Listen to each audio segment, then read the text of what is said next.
ডিনারে সবার জন্য আজ চাউমিন বানালাম। লেবু লেবুর রস। লেবুর রস হ্যাঁ আর নারকেলের তেল হ্যাঁ। আর কোলগেট আর শ্যাম্পু। আর মায়ের মুখে এরকম ছোট ছোট তিল তিল ভর্তি ছিল, কেমন কালো কালো স্পট ছিল, সত্যিই সেগুলো উঠে গেছে। আপনারা যদি কেউ অ্যাপ্লাই করতে চান, যাদের মুখে দাগ আছে তারা কিন্তু অ্যাপ্লাই করতে পারেন।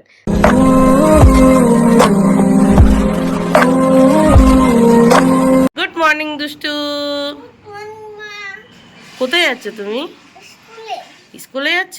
আচ্ছা, গোপাল ভাইয়ের থালা থেকে বিস্কিটটা কে খেয়েছে? তুমি খেয়েছো?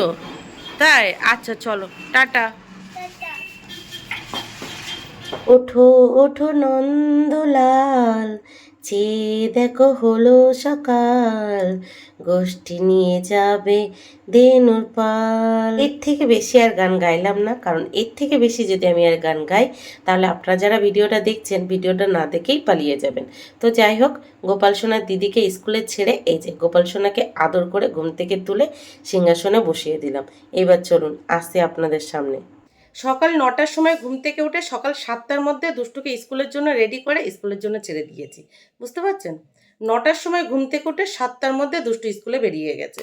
তো যাই হোক, আজকে হলো বৃহস্পতিবার আর এখন বাজে সকাল 7টা 20। তো চলুন আজকে ব্লগটি এখান থেকেই শুরু করি। ঘুম থেকে উঠেছি ওই সকাল 6:30 নাগাদ। ঘুম থেকে উঠে সবার প্রথমে দুষ্টুকে ঘুম থেকে তুলেছি, তারপর মাম্মামকে ঘুম থেকে তুলেছি, বাসি ঘরের সমস্ত কাজবাজ গুছিয়েছি। গুছিয়ে মামা বাবা শুয়ে পড়েছে, তারপর দুষ্টুকে স্কুলের জন্য রেডি করে ওকে স্কুলের জন্য ছেড়ে এই যে আপনাদের সামনে চলে এসেছি। আজকে মামামেরও স্কুল আছে, মিস্টার প্রতিদেবেরও অফিস আছে, সব মিলিয়ে সারাদিন প্রচুর কাজের চাপ আছে। তো এখন বসে বসে সেই কাজগুলো ডিসকাশন করার একদমই সময় নেই। আজকে সারাদিন যা যা করবো টুকিটাকি এখানেই শেয়ার করবো, আপনারা দেখতেই পাবেন। তো সারাদিন দেখতে থাকুন আর আমার সঙ্গে থাকুন। রান্নাঘরে গিয়ে মনে হলো রান্নাবান্না পরে হবে, আগে একটু চা খেয়ে নিই, কারণ সকাল সকাল প্রচণ্ড পরিমাণের মাথা ধরেছে। তো এই যে সবার জন্য লিকার চা বানিয়ে নিয়েছি। সবার জন্য বলতে আমার জন্য আর শ্বশুর বাবার জন্য আর মায়ের জন্য। দাঁড়ান আগে শ্বশুর বাবাকে চাটা দিয়ে নিই। তো শ্বশুর বাবাকে চাটা দিতে গেছি, তখন বললো আগে 1 গ্লাস জল দাও। তো আগে 1 গ্লাস জল দিলাম, জলটা খেলো, তারপর চাটা দিলাম।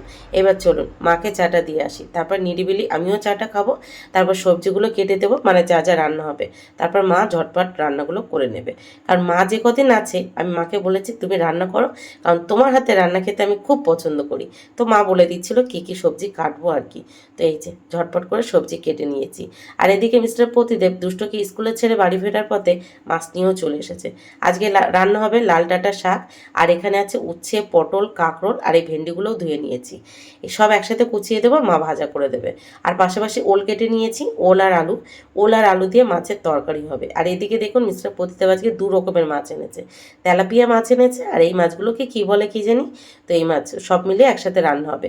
আর এদিকে দেখুন সকাল সকাল মিস্টার প্রতিদেব কি রান্না করেছে, বেগুন আলু দিয়ে লোটে মাছের তরকারি করেছে। আর এই লোটে মাছ আমার মা খায় না, মা বলতে বাপের বাড়িতে কেউ খায় না। সেই জন্য মিস্টার প্রতিদেব আমরা ঘুম থেকে ওঠার আগে ঝটপট করে নিজের মতো করে রান্না করে নিয়েছে। তো এই যে মিস্টার প্রতিদেবকে ঝটপট ভাত দিয়ে দিলাম, সাথে দিয়ে দিলাম লোটে মাছের তরকারি আর 1 পিস মাছ ভাজা। গুড মর্নিং মামা। Good morning. ঘুম হয়েছে তোমার? হ্যাঁ হয়েছে। 9টার কাছাকাছি বাজে, সকাল 9টার কাছাকাছি বাজে। আর এখন মামাম ঘুম থেকে উঠেছে। তো মামাম ঘুম থেকে ওঠার পর আমি বাসি ঘরের সমস্ত কাজবাজ গুছিয়ে নিয়েছি, মানে বাদ বাকি যতটুকু ছিল। তারপর এই যে ব্রেকফাস্টটা দিয়ে দিয়েছি, দুধ কর্নফ্লেক্স, আর সাথে দিয়ে দিয়েছি স্লাইস করে কেটে নেওয়া কলা। কি আমার দুষ্টু বুড়ি স্কুল থেকে বাড়ি চলে এসেছে? স্কুলে গিয়ে কি কি করেছে ঝটপট করে বলে ফেলো তো। স্কুলে পড়াশোনা করেছি, বন্ধুদের সাথে খেলেছি, টিফিন খেয়েছি, এখন বাড়িতে এসেছি। কি দুষ্টু বুড়ি চেঞ্জ করেছো? এবার বলো কি খাবে তুমি ব্রেকফাস্টে? কি? দুধ কমপ্লেক্স। কেন দুধ কর্নফ্লেক্স খাবে? দুধ কমপ্লেক্স। কেন খাবে? দুধ কমপ্লেক্স। কেন খাবে? দিদি খেয়েছে আমিও খাবো, দিদিকে দিয়ে আমাকে না। হ্যাঁ, আমি তো বলেছি দেবো না, তুমি তো দুধ বিস্কিট খেতে চেয়েছিলে। যেই শুনেছো দিদি দুধ কর্নফ্লেক্স খেয়েছে, সেই তখনই তোমাকে দুধ কর্নফ্লেক্স খেতে হবে। নাও দুধ কর্নফ্লেক্স দিয়েছে, আর ওপরে দেখো ওই কলা কেটে দিয়েছি, তাড়াতাড়ি খেয়ে নাও, ঠিক আছে? মায়ের মোটামুটি রান্নাবান্না কমপ্লিট, শুধু লাল ডাঁটা শাকটা ভাজা হলেই ব্যাস হয়ে যায়। এই যে ওল দিয়ে মাছের তরকারি, আর এখানে আছে উচ্ছে, কাঁকরোল, পটল আর ঢ্যাঁড়স সব মিলে একসাথে ভাজা, একটু বেশি করে পেঁয়াজ দিয়েছিল, খেতে জানেন তো জাস্ট ফাটাফাটি হচ্ছিল। তো যাই হোক, ঝটপট চলুন এখন মামামের লাঞ্চ বক্সটা রেডি করে নিই। লাঞ্চ বক্সে দিয়ে দিলাম গরম গরম ভাত এক বাটি, আর ওই মিক্সড ভাজাটা দিয়ে দিলাম, আর দিয়ে দিলাম ওল দিয়ে মাছের তরকারি, ব্যাস মামামের লাঞ্চ বক্স পুরোপুরি রেডি। ফলের ভিতরে কী দেবো ভাবতে না ভাবতে মামাম এসে দেখি বলছে ওর বাবা যে লোটে মাছের তরকারি রান্না করেছে সেটা খাবে, তো ব্যাস সেটাও একটু দিয়ে দিলাম। তো ফাইনালি গোপালের নাম নিয়ে মামামকে সাথে নিয়ে বেরিয়ে পড়লাম মামামের স্কুলের উদ্দেশ্যে। যাব এখন অটো স্ট্যান্ডে, জানি না আজকে আমার জন্য কি ভোগান্তি অপেক্ষা করছে। তবে কি বলুন তো, আজ বৃহস্পতিবার, গোপালের চান করিয়ে যে পুজো দেওয়ার ব্যাপারটা থাকে সেটা আজকে আমি আর করে যেতে পারছি না। মা বললো মা করে নেবে, সাথে দুষ্টুকেও স্নান করায়নি, মা বললো সেটাও করে দেবে। আর টুকিটাকি কিছু কাজবাজ আছে সেগুলো সব মায়ের ভরসায় রেখে, এই যে মা আছে বলে এটা অনেক সুবিধা হচ্ছে, অনেক সুবিধা হচ্ছে। বাপরে, না হলে এখন পুরো সকালে নাকানি চুবানি হয়ে যায়। আজকে সকালে বসে বসে যে চা বিস্কিটটা খেতে পেরেছি একমাত্র মায়ের জন্য। আর আজকে ঝলমলিয়ে রোদ উঠেছে, কালকে আর আজকে, মানে কালকে সারাদিন তো বৃষ্টি হয়নি, কি গরম কি গরম, বাপরে সহ্য করা যাচ্ছে না। তার উপরে দেখছি আজকেও ঝলমলিয়ে রোদ উঠেছে, তার মানে আজকেও গরম লাগবে। তবে ভাদ্রের রোদের খুব প্রয়োজন, বলুন তাই কি না? জামা কাপড়গুলো তো এই ভাদ্রের রোদ খাওয়াতে হবে, না হলে তো জামা কাপড়গুলো নষ্ট হয়ে যাবে, তাই না? চলুন যাই, দিয়ে আসি মামামকে। প্রচুর কথা শেয়ার করার আছে, সেগুলো ধীরে সুস্থে আপনাদেরকে বলবো, ঠিক আছে? বাড়ি থেকে পার হওয়ার সময় মাকে বলছিলাম, মা তুমি একটু আশীর্বাদ করে দাও অটো স্ট্যান্ডে গিয়ে যেন অটোর লাইন না থাকে। দেখুন মায়ের আশীর্বাদ ভুলে গেছে, আজকে অটো স্ট্যান্ডে কোনো লাইন নেই, আমাদের আগে শুধু একজন আছে, এবার অটো এলেই ব্যাস চলে যাব। মাঝখানে একটা দিন মাত্র বৃষ্টিও হয়নি, কি গরম কি গরম, সহ্য করা যাচ্ছে না, আর সাথে রৌদ্রের কি তাপ। তো যাই হোক, আজকে অটো স্ট্যান্ডে দাঁড়াতেই হয়নি, মানে অটো স্ট্যান্ডে গেছি আর সাথে সাথে অটো পেয়ে গেছি, লাইন ছিল না যেহেতু। তারপরে মামামের স্কুলে পৌঁছে মামামকে স্কুলে ছেড়ে কিছুক্ষণ বসে গল্প করে এই যে আবার বাড়ির উদ্দেশ্যে রওনা দিয়ে দিয়েছি। বাড়ি যেহেতু মা আছে আর মায়ের ভরসায় দুষ্টু আছে, সমস্তটাই আছে, সেই জন্য আমি নিরিবিলি যেতে পারছি। একমাত্র মায়ের ভরসায় সমস্তটা ছেড়ে আসা যায়, তাই না? আমার তো যেহেতু শাশুড়ি মা নেই, সেই জন্য সেখানে কোনো প্রশ্নও ওঠে না। তো যাই হোক, চলুন যাওয়া যাক। তো ফাইনালি মামামকে স্কুলে ছেড়ে বাড়ি চলে এসেছি। বাড়ি এসে সবার প্রথমে হাত মুখ ধুয়ে শ্বশুর বাবার চোখে ওষুধ দিয়ে ঘরে ঢুকেছি। আগে শ্বশুর বাবার চোখে ওষুধ দিয়েছি, তারপরেই ঘরে ঢুকেছি। ঘরে ঢুকে দেখি দুষ্টু আর মা দুজনের কারোর স্নান হয়নি, এখন গেল স্নান করতে। মা ওই টুকটুক টুকটুক করে এটা ওটা কাজ গোছাচ্ছিল, আর দুষ্টু ঘরে বসে ছোটা ভীম দেখছিল। তো মাকে বললাম, মা তাড়াতাড়ি করে তোমরা দুজন স্নান করো, গোপালকে পুজো দাও, তারপরে খাবো। কারণ মায়ের হাতে রান্না না আমি ভীষণ পছন্দ করি, বিশ্বাস করুন, মানে অপেক্ষা করতে পারছি না। মা তাড়াতাড়ি করে স্নান করে পুজো দিয়ে নিক, তারপর তিনজন মিলে খাবো। তারপর দুষ্টুর একটু স্কুলের হোমওয়ার্ক আছে সেগুলো করাবো, আর তারপর যা করবো আপনারা তো দেখতেই পাবেন। তো এইটুকুটাই, মানে 10 মিনিটের মতো হাতে টাইম আছে।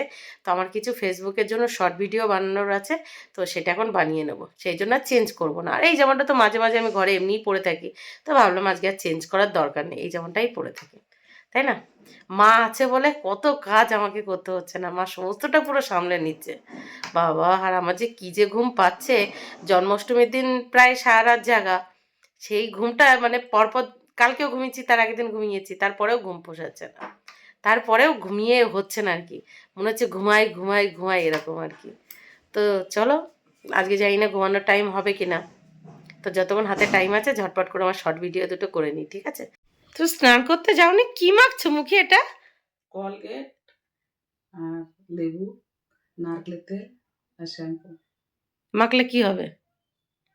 এই যে কালো তিলে তিলের মতন ওইগুলো উঠবে। কোথায় দেখেছো? ফোনে। সেই জন্য মুখের দাগ কিন্তু অনেক উঠে গেছে তোমার, এই জন্যই নাকি? এখানে অনেক দাগ ছিল, সেগুলো উঠে গেছে। আমি ভাবছি কি যে আপনা আপনি উঠলো কি করে? কি কি আছে আরো একবার বলে দাও। লেবু, লেবুর রস, লেবুর রস, হ্যাঁ, আর নারকেলের তেল, হ্যাঁ। আর কলগেট আর শ্যাম্পু। হাতের গুলো উঠেছে, বাহ, ভালো জানিয়ে দিচ্ছে তো, তাই তো আমিও মাখতে পারবো তাহলে। যাও যাও তাড়াতাড়ি মেখে, কতক্ষণ রাখতে হবে? 20 মিনিট। 20 মিনিট। আমার মা যেদিন আমাদের বাড়ি এসেছে সেই দিন মাকে দেখেই আমি মাকে জিজ্ঞাসা করেছিলাম, ও মা তোমার মুখ এত পরিষ্কার হলো কি করে, তোমার মুখে দাগগুলো উঠলো কি করে? তখন মা বলেছিল ইউটিউবে একটা ভিডিও দেখে আমি একটা ক্রিম বানিয়ে সেটা আমি মুখে মাখি, সেখান থেকে দাগটা উঠেছে। আমি বলছি কি না কি দেখে কি মাখছে, আমি আর ভালোভাবে জিজ্ঞাসা করিনি। তো দেখলাম ইদানিং মাঝে মাঝে মা বানিয়ে মাখে, মুখে সত্যিই দাগ অনেকটাই উঠে গেছে, অনেকটাই উঠে গেছে। এর আগের কোনো ভিডিওতে আপনারা যদি আমার মাকে দেখে থাকেন তাহলে দেখতে পাবেন মায়ের মুখে এরকম ছোট ছোট তিল তিল ভর্তি ছিল, কেমন কালো কালো স্পট ছিল, সত্যিই সেগুলো উঠে গেছে। তা আমরা অ্যাপ্লাই করতে হবে। আমার মুখে দেখুন তিল ভর্তি এই যে, আর এইসব জায়গায় মানে চোখের কোনিটুনি কালো কালো স্পট হয়ে গেছে। তা আমার মা বলছিল আমি বানাচ্ছি একটু মেখে দেখ। তো সেদিন তোমাকে নিয়ে এখন বিশ্বাস হচ্ছে, চোখে দেখেছি যেহেতু, তো এবার আমারও একটু অ্যাপ্লাই করতে ইচ্ছা করছে। মুখের দাগ ওঠাতে গেলে ওটা অ্যাপ্লাই করতেই হবে। ওর ভিতরে মা কী দিয়েছে, 1 চিল লেবুর রস, সামান্য একটু কোলগেট, আর দিয়েছে হলো শ্যাম্পু আর নারিকেল তেল, শালিমার নারকেল তেল দিয়েছে। দিয়ে সেটা যখন মিশিয়েছে একদম ক্রিমের মতো ফেনা ফেনা হয়ে গেছে, ক্রিমের মতো। তারপরে সেটা মুখে মেখেছে। আপনারা যদি কেউ অ্যাপ্লাই করতে চান, যাদের মুখে দাগ আছে তারা কিন্তু অ্যাপ্লাই করতে পারেন, দারুণ উপকার। আমি আমার মায়ের মুখের রেজাল্ট দেখতে পাচ্ছি, মায়ের মুখ একদম পুরো পরিষ্কার হয়ে গেছে। আপনারা অ্যাপ্লাই করতে পারেন। কি দুষ্টু বুড়ি, স্নান হয়েছে? হ্যাঁ, এবার কি করতে হবে? খেতে দিতে হবে। কি হতে হবে? খেতে দিতে হবে। কে দেবে খেতে? মা। তারপরে কি করতে হবে? তারপরে স্কুলে হোমওয়ার্ক করতে হবে। তারপরে কি করতে হবে? তারপরে ঘুমাতে হবে। তারপরে কি করতে হবে? তারপরে পড়তে যেতে হবে। বাবা কি গুড গার্ল আমার, এত ভালো মেয়ে। আচ্ছা গোপালকে কি খেতে দিলে তোমার ভালো লাগে? বলছে চকলেট বিস্কুট, চিপস আর ললিপপ দিলে আমারও খেতে ইচ্ছা করে, তাই জন্য গোপালকে চকলেট বিস্কুট দিয়েছে, ওটা আমি চুপি চুপি করে খেয়ে নিয়েছি। এই যে, তাহলে এবার সত্যি কথা বলো, গোপালের থালা থেকে আমি কালকে রাত্রে যখন গোপাল ভাইকে ঘুম পাড়িয়ে গোপাল ভাইয়ের পাশে বিস্কিটটা দিয়েছিলাম, কে খেয়েছিল? কে? আমি। তাহলে তুমি সকালে কেন বললে যে তুমি জানো না? কখন খেয়েছো? আমি তখন ঘুমিয়ে গেছিলাম, তখন ভাবলাম হ্যাঁ এখন চুচি খেয়ে নেই। আবার চুপি চুপি উঠে খেয়ে নিয়েছো? সবাই ঘুমিয়ে গেছিল, দিদা বাবা? হ্যাঁ। ওইভাবে খেতে নেই, ওটা সকালে উঠে খাবে, ঠিক আছে? গোপাল ভাইকে রাত্রে যদি না খেতে দিই, তাহলে যদি গোপাল ভাইয়ের ঘুম ভেঙে যায় তখন খিদে পাবে, তখন কি খাবে গোপাল ভাই? গোপাল ভাই তো বেবি, তাই না? কার ভাই বলো? ওটা তোমারই তো ভাই। তাহলে গোপালকে ওই পিঠে খেলে আমাকে বলবে আমি তো চকলেট গোপাল ভাই দিয়ে দেবো। সেই জন্যই তো তুমি সকালে উঠে ওটা খাবে, আর কখনো রাত্রেবেলা ওইভাবে নিয়ে খেয়ে নেবে না, ঠিক আছে? সরি বলে দাও ভাইকে। সাই গোপাল। ভাই বলো, বলো সরি গোপাল ভাই সরি গোপাল। বলো, সরি গোপাল ভাই। কান ধরে বলো। সরি ভাই। দেরি হয়ে গেছে, দেরি হয়ে গেছে, মায়ের চান করে পুজো দিতে দিতে অনেকটাই দেরি হয়ে গেছে। তো এই যে ফাইনালি সবাই মিলে খেতে বসে পড়েছি, চলুন চটপট করে খেয়ে নিই। খেয়ে উঠেই আজকে মামামকে স্কুল থেকে আনতে বেরিয়ে পড়তে হবে। কী যে কষ্ট হবে আজকে বুঝতে পারছি। খাওয়া দাওয়া করে উঠে, খাওয়া দাওয়ার পর যে সমস্ত কাজবাজগুলো থাকে সেগুলো গুছিয়ে এই যে বেরিয়ে পড়েছি মামামকে মামামের স্কুল থেকে বাড়ি আনার উদ্দেশ্যে। অন্যান্য দিন কিছুক্ষণ রেস্ট নিতে পারি, মানে ঘুমাতে পারি, আজকে ঘুমানো তো দূরে থাক, 5 মিনিট রেস্টও নিতে পারিনি। মানে খাওয়া দাওয়া করে উঠেছে আর টাইম হয়ে গেছে। ওই যে আপনাদেরকে বললাম মামামকে স্কুলে ছেড়ে বাড়ি এসেছি, বাড়ি এসে 2টো ভিডিও করেছি, মানে রিলস ভিডিও। তারপরে মা পুজো দিল, মানে প্রথমে চান করলো, পুজো দিল, সব মিলিয়ে খেতে বসতে দেরি হয়ে গেল। তারপরে খাওয়া দাওয়া করলাম, খাওয়া দাওয়া করে খাওয়া দাওয়ার পরের কাজবাজগুলো করলাম, দেখলাম 3:20 বেজে গেছে। ঝটপট করে এই বেরিয়ে পড়লাম। আর বাইরে এখন প্রচণ্ড মেঘ করেছে, কিছুক্ষণ আগে 1 ফসলা বৃষ্টিও হয়ে গেছে, মনে হচ্ছে আবার বৃষ্টি আসবে। তো ভগবান করুক, মানে গোপাল করুক, মামামকে নিয়ে বাড়ি ফিরি, তোমার যত ইচ্ছা তত বৃষ্টি হোক, নাহলে ভিজলে না তখন আরও বেশি প্রবলেম হয়ে যাবে। এমনি থেকেই ডান সাইডের এই প্রবলেম নিয়ে ভুগছি, কি ভোগা কয়েকদিন ধরে। চলুন নিয়ে আসি। মামামকে নিতে মামামের স্কুলে পৌঁছে গেছি, আর খেয়ে উঠেই যেহেতু বার হয়েছি, হাঁটতে প্রচণ্ড কষ্ট হচ্ছে, প্রচণ্ড কষ্ট হচ্ছে, মনে হচ্ছে নিঃশ্বাস আটকে আটকে আসতে।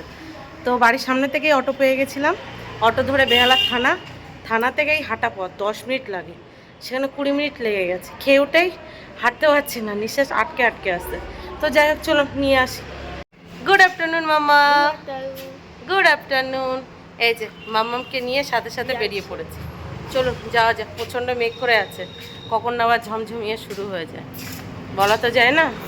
কালকে মাঝখানে একটা দিন পুরো দিন একটুও বৃষ্টি হয়নি, আজকে যা পরিমাণে মেঘ করেছে মনে হচ্ছে কখন না ঝমঝমিয়ে শুরু হয়ে যাবে। আর আমার কী যে কষ্ট হচ্ছে হাঁটতে, দেখুন চোখ দিয়ে জল বেরিয়ে যাচ্ছে কষ্টে। হাতে ওই পাতাটা নিয়ে এসেছো কেন? দিদিকে দেবো বলে। দিদিকে পাতা দেবে? আচ্ছা চলো ঠিক আছে, টাটা। এটা পাতা না, ওটা লিম পাতা। কি ওটা? লিম পাতা। নিম পাতা? কে বললো ওটা নিম পাতা? টাটা। আচ্ছা চলো টাটা, ভালোভাবে পড়বে ঠিক আছে। ঠিক আছে। দুষ্টুকে টিউশন ছেড়ে বাড়ি চলে এলাম। এবার ডিটেলসে আপনাদেরকে বলি। মাম্মামের স্কুল থেকে বাড়ি নিয়ে এসে দেখি দুষ্টু ঘুম থেকে উঠে গেছে। তো দুই মেয়েকে মায়ের ভরসায় রেখে আমার একটু ঘুম ঘুম পাচ্ছিল, তো ঘুমিয়ে গেছি। তারপর ওরা কি খেয়েছে কি করেছে আমি আর কিচ্ছু জানি না, ঘুমিয়ে গেছি তো ঘুমিয়ে গেছি। যেহেতু মা আছে সেই জন্য মায়ের ভরসায় রেখে নিশ্চিন্তে ঘুমিয়ে গেছি। আমি জানি মা কিছু না কিছু খাইয়ে দেবে। তার কিছুক্ষণের মধ্যে দেখি মাম্মামকে পড়াতে চলে এসেছে। তারপরে মার বলে রেখেছিলাম মা 6:30 যখন বাজবে আমাকে ডেকে দিও। তো 6:30 বাজতেই মা ঘুম থেকে ডেকে দিল। ঘুম থেকে উঠে দেখি মাম্মাম ওর পিপির কাছে পড়ছে। তারপর দুষ্টুকে টিউশন ছেড়ে এই যে বাড়ি চলে এলাম। মা ছিল বলেই এই 1-1.5 ঘন্টার মতো ঘুমাতে পারলাম। মা না থাকলে তাহলে তোর হতো না। তখন তাড়াতাড়ি করে রান্নাঘরে গিয়ে দুই মেয়েকে কিছু বানিয়ে খেতে দিতে হতো, আর খেতে দিতেই তো ব্যাস টাইম হয়ে যেত। আর মা সন্ধ্যাবাতিও দেখিয়ে দিয়েছে, মানে গোপালের সন্ধ্যাবাতি দেখানো কমপ্লিট। কতটা কাজে গিয়ে দিল, সেই জন্য ঘুমাতে পারলাম। এখন যাব, এখনও মামাম পড়ছে, গিয়ে দেখি কি করি। চলুন। এক প্যাকেট চাউমিন আনা আছে, বেশ কিছুদিন হয়েছে চাউমিনটা আনা হয়েছে, আরও কিছুদিন থাকলে চাউমিনটা হয়তো আর খাওয়া যাবে না। তো মনে হলো আজকে ডিনারে সবার জন্য একটু চাউমিন বানিয়ে নিই। তো এই যে সবার প্রথমে কড়াইতে জল দিয়েছি, জলটা হালকা গরম হলে লবণ দিয়েছি আর দিয়েছি সাদা তেল, যাতে চাউমিনটা সেদ্ধ হওয়ার পর একটার সাথে আর একটা লেগে না যায়। তো চাউমিনের জলটা সেদ্ধ হতে থাক ততক্ষণে চলুন আমি 3 জনের জন্য 3 কাপ গরম গরম লিকার চা বানিয়ে নিই। 3 জনের জন্য বলতে আমার জন্য, মামামের জন্য আর আমার মায়ের জন্য। তো সবার প্রথমে মামামকে দিয়ে দিলাম, তারপর মা নিয়ে নিল, তারপরে এই যে আমার কাপটা এখানে পড়ে রইলো। তারপর মামাম দেখুন বিস্কিট নিয়ে দিদাকে দিয়ে দিল, আমাকে দিল, তারপর নিজে নিয়ে এই যে 3 জন মিলে সুন্দর করে গল্পের সাথে চাটা খাওয়া হলো। এদিকে আমার জলটা গরম হয়ে গেছে, মানে চাউমিনের তেল লবণ দেওয়া জলটা গরম হয়ে গেছে। তারপর এই যে চাউমিনগুলো দিয়ে দিচ্ছি। ঠিক এইভাবে যদি চাউমিন সেদ্ধ করা হয় তাহলে চাউমিনগুলো একটার সাথে আরেকটা লেগে যায় না।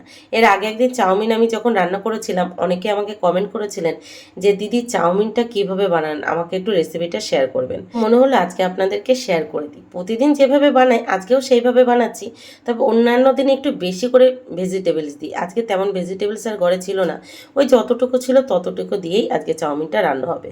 তো চাউমিনটা সেদ্ধ করে নেওয়ার পর আমি খুব ভালোভাবে চাউমিনটাকে এইভাবে ধুয়ে নিই। তাহলে কি হয় বলুন তো, একটার সাথে আরেকটা চাউমিন লেগে যায় না। অনেকক্ষণ যদি ওইভাবে রেখে দেওয়া যায় তবুও চাউমিনগুলো ঝরঝরা থাকে। তো যাই হোক চাউমিনটা জল ঝরিয়ে এই যে চলে এলাম রান্নাঘরে এসে আবার গ্যাসের উপরে কড়াই বসে কড়াইটা গরম হলে একটা ডিমের ভুজি করে নিয়েছি। দেখুন আপনাদের সাথে কথা বলতে বলতে লবণ দিতেই ভুলে গেছিলাম, তো এখন আবার লবণটা দিয়ে দিলাম। তো ডিমটা ভেজে তুলে নেবার পর কড়াইতে আবারও একটু তেল দিয়েছি, আর এদিকে চাউমিনটা দেখেছেন পুরো ঝরঝরা। আপনারা এইভাবে কে কী চাউমিন করেন, মানে কে কীভাবে করেন সেটা আমাকে কমেন্ট বক্সে জানাতে পারেন, তাহলে আপনাদের থেকেও আমি কিছু শিখতে পারবো। তো কড়াইতে তেলটা দেওয়ার পর তেলটা গরম হলে এখানে দিয়ে দিলাম গাজর, ক্যাপসিকাম, পেঁয়াজ কুচি আর লঙ্কা কুচি দিয়ে সমস্তটা একসাথে নেড়েচেড়ে লাল লাল করে ভেজে নেব। তারপরে চাউমিনটা দিয়ে দেবো, চাউমিনটা দিয়ে নেড়েচেড়ে লাল লাল করে ভেজে নিলেই ব্যাস চাউমিন আমার রেডি। আমার মা আবার পাশ থেকে বলে দিচ্ছিল, দেখিস আজকে চাউমিনটা যাতে কাঁচা কাঁচা না থাকে। কাঁচা কাঁচা থাকে না, ঠিকঠাকই হয়, ভালোই হয় খেতে। কিন্তু কি বলুন তো, আমি আর এখানে কোনো সসটা ব্যবহার করি না, কারণ আমার ছোটো মেয়ে সস খেতে পছন্দ করে, মামাও আবার পছন্দ করে না, সেই জন্যই হয়ে যায় প্রবলেম। তো আমি কি করি, এইভাবে বেশি করে ভেজে নিই। আর এখানে যেহেতু কোনো রকমের সস আমি ব্যবহার করি না সেই জন্য এটা সাদা সাদা লাগে। আর এখানে যদি একটু ব্রকলি, তারপরে বাঁধাকপি, ফুলকপি দেওয়া হতো তাহলে আরও বেশি ভালো লাগতো। আর বাঙালিদের চাউমিন মানে তো আলু থাকেই, আজকে আমি ওগুলো কিছুই দিইনি। আলু ঘরে ছিল, বাদবাকি বাঁধাকপি আর ফুলকপি ছিল না, তবুও চলো চাউমিনটা খেতে খুব ভালো হয়েছিল।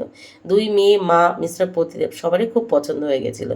তো মিস্টার প্রতিদেব অফিস থেকে বাড়ি এসে এই যে দুষ্টুকে টিউশন থেকে বাড়ি নিয়ে চলে এসেছে। বাড়ি এসে যেই দেখেছে চাউমিন, বাপরে কি হ্যাপি হয়েছে। তো সবাই মিলে ডিনারে চাউমিন খেয়েছিলাম, আর তারপরে দুপুরে যে সমস্ত ভাত তরকারি ছিল সেই ভাত তরকারিও খাওয়া হয়েছিল। খাওয়া দাওয়ার পর সবাই মিলে কি এবার ঘুমানোর পালা, আর আমার এডিট করার পালা। সবাই ঘুমিয়ে পড়লো আর আমি বসে পড়লাম এডিট করতে। তো সব মিলিয়ে চলুন আজকে ব্লগটি এই পর্যন্তই। দেখা হচ্ছে কাল সকাল থেকে আর একটা ফ্রেশ নিউ ব্লগে। ততক্ষণের জন্য টাটা, সবাই ভালো থাকবেন, সুস্থ থাকবেন আর অবশ্যই সাবধানে থাকবেন।